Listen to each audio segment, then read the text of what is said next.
Makikita sa CCTV footage ang motorsiklong ito na binabagtas ang southbound lane. Ilan saglit lamang, isang rumaragasang wing van truck ang bumangga sa likurang bahagi ng motorsiklo.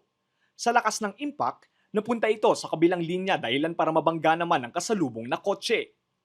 Nangyari ang aksidente sa bypass road na sakop ng Barangay Mabanugbog, Urdaneta City, Pangasinan, mag-aalas 9 ng gabi noong Sabado.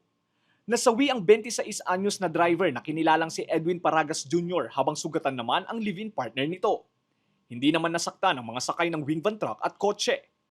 Itong motor nag-attempt na mag-U-turn. Pero sa kasamaang palad po, itong sumusunod na sasakyan po sa kanya na itong Isuzu na wing van, hindi siguro napansin na mag-U-turn kaya dire-diretso po siya hanggang sa mahagip po niya yung motor. Pagkahagip po niya ng motor, yung motor po tumila po sa kabilang lane. Tamang-tama naman po napaparating na yung Mitsubishi Mirage na kotse. Nung naitakbo sa ospital yung dalawang biktima natin, na-declare po na dead on arrival yung driver ng isang motorsiklo. Ayon sa live-in partner ng nasawi, pauwi na sana sila sa kanilang tahanan sa Barangay Mabanugbog nang mangyari ang aksidente.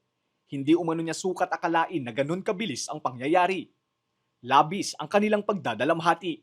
Gising na lang ako sa hangin. Kala ko na nanaginip lang ako. Yun pala na disgrasya na kami.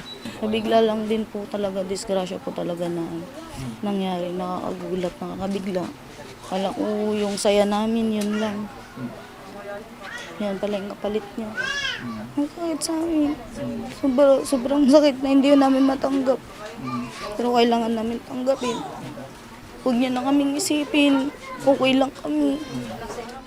Ayon sa pulisya, nakapag-usap na raw ang mga kaanak ng nasawi at ang driver ng wing van truck at kotse ukol sa mga gastos at danyo sa aksidente. Pinatawag po natin lahat ng mga relatives ng mga parties. Napag-usapan po nila na hindi na lang po daw mag-file ng kaso, kundi hihingi na lang daw ng tulong. Patuloy ang mahigpit na paalala ng pulisya sa mga motorista na magdoble ingat lalo pat sunod-sunod ang mga naitatalang aksidente sa syudad.